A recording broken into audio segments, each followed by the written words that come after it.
नमस्कार, आप देख रहे हैं सत्य हुंकार। मैं आपके साथ अश्वता तिवारी।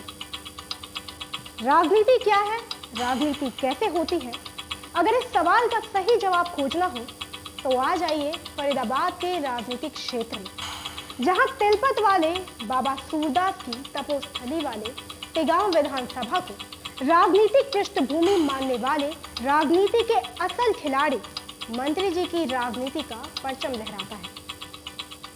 परिवारवाद से परे अपने पुत्र चौधरी के लिए राजनीतिक गोटियां बिछाने में माहिर है मंत्री जी। राजनीति में चुनाव होने से पहले ही चुनाव जीतने की बिसात बिछाने में माहिर मंत्री जी ने नगर निगम में होने वाले चुनाव की पटकथा पहले ही लिख दी है। आज हम आपको ऐसी ही पटकथा के कुछ पन्नों से मंत्री जी के राजनीतिक मंत्रों का विश्लेषण करेंगे।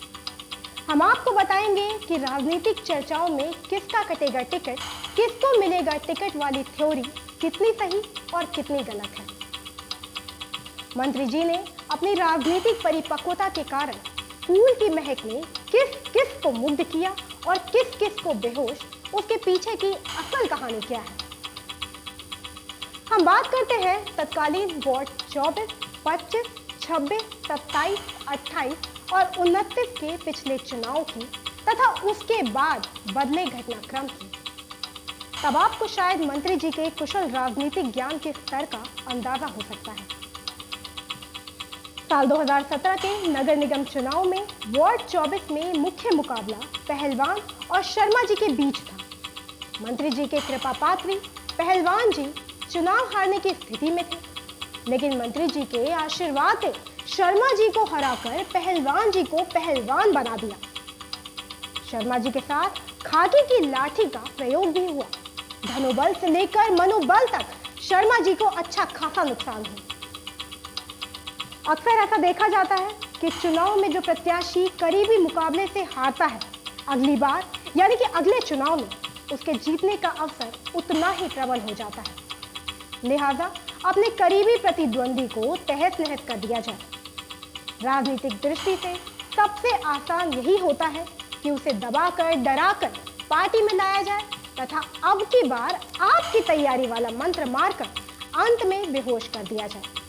और वार्ड 24 में यही हुआ। शर्मा जी के कान में मंत्री जी के दूत ने अब की बार आपकी तैयारी वाला मंत्र मार दिया। शर्मा जी को लगा कि मंत्री जी मेहरबान है, टिकट पक्की तो जीत पक्की।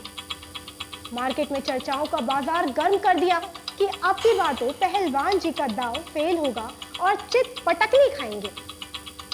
लेकिन शर्मा जी को फूल की मदहोश महक ने इस बात का अंदाजा नहीं रहा कि टिकट पहलवान जी की जीत को पक्का नहीं करता, बल्कि पहलवान जी की जीत उनके टिकट को पक्का करती है। अब बात करते हैं वार्ड 25 की।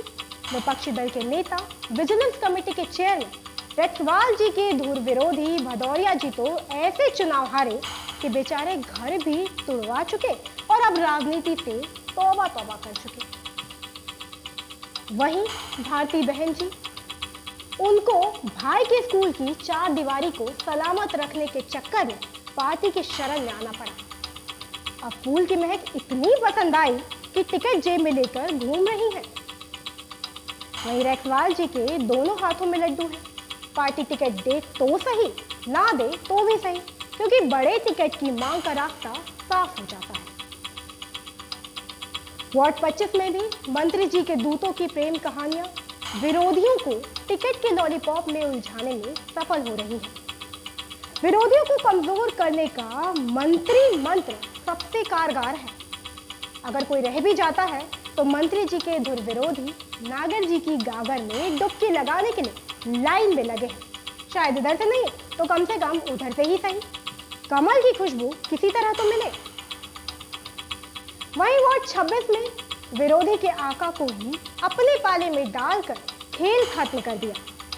कुछ खास भक्तों को फूल की खुशबू का एहसास करवाकर टिकट का लॉलीपॉप थमा रखा है, ताकि कुछ खास भक्त आम ना हो जाए, क्योंकि आजकल खास को आम बनाने वाले भी टिकट लेकर घूम रहे हैं।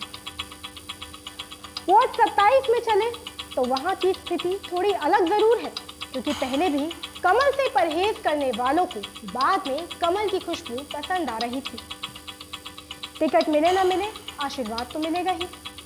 टिकट किसी का और यात्रा किसी की वाला फॉर्मूला मंत्री को खूब फलेगा। ऐसी स्थिति वार्ड 28 की बना दी गई। जीते हुए सरपंच जी चुनाव लड़ना नहीं चाहते। हारे हुए शर्मा जी पर मंत्री जी की विशेष कृपा रहती है।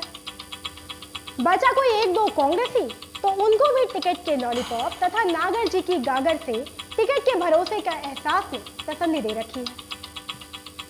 वार्ड 29 में पिछले चुनाव में बैसला एक दूसरे के सामने थे। पहले नंबर के बैसला मंत्री जी के खास है ही, और दूसरे नंबर के बैसला जी को मंत्री जी के मंत्र ने मोहित कर फूल की खुशबू के आगोश में मूर्छित कर रखा है। कुल मिलाकर मंत्री जी के राजनीतिक पारी के साथियों की जीत का रास्ता साफ कैसे होता है, इससे बेहतर कौन जानता है। चुनाव जब होगा तब होगा। पहला चुनाव दुर्विरोधियों को फूल की खुशबू से मदहोश कर मूर्छित करके जीता जा चुका है। टिकट का लॉलीपॉप देकर बगावती तेवरों को कैसे रोका जाए, मंत्री जी से बेहतर कौन जानता है। राजनीति में विपक्ष को कैसे तोड़ा जाए, विरोधी को पक्ष में कैसे लाया जाए, इसके लिए मंत्री जी से बेहतर कौन जानता है। अब सवाल सबसे बड़ा ये है कि खास राजनीतिक सहयोगी मंत्री जी के सेवक, चौधरी के चहेते और सिपा सलाहकार के टिकट आखिर काटे क्यों जाए। जीत की मजबूत दावेदारी में पार्टी के नेता किसी नए प्रत्याशी पर दाव लगाने की जिम्मेदारी का भार आखिर क्यों उठाए। वैसे भी चुनाव का पहला पड़ाव तो पार किया जा चुका है। विपक्ष को धरातल में और संभावित बागी को कमल का रसपान चखाकर मदहोश किया जा चुका है। जब तक होश आएगा सफर खत्म हो चुका होगा। फिर टिकट की जरूरत ही कहां है। इसे कहते हैं असल राजनीति। पहले विपक्ष को, फिर संभावित बागी को किनारे लगाकर चुनाव लड़ने की कला को राजनीतिक महारत का खिलाड़ी कहा जाता है। इसका मतलब साफ और स्पष्ट है कि टिकट न कटेगा न मिलेगा। बिना किसी को हराए मंत्री जी का मंत्र फलीभूत होगा। कयासों पर विराम लगेगा। चुनाव का वक्त नजदीक है। अफवाहें तेज गर्म हवाओं के थपेड़े की तरह चल रही है। वैसे भी सवाल परिवारवाद से ऊपर उठ मंत्री पुत्र चौधरी की चौधराहट का है। आइए अभी हम चलते हैं करने पड़ताल कुछ मंत्री की राजनीतिक पटकथा के पन्नों की। तब तक के लिए आप जुड़े रहिए सत्य हुंकार के साथ। दीजिए हमें इजाजत। नमस्कार।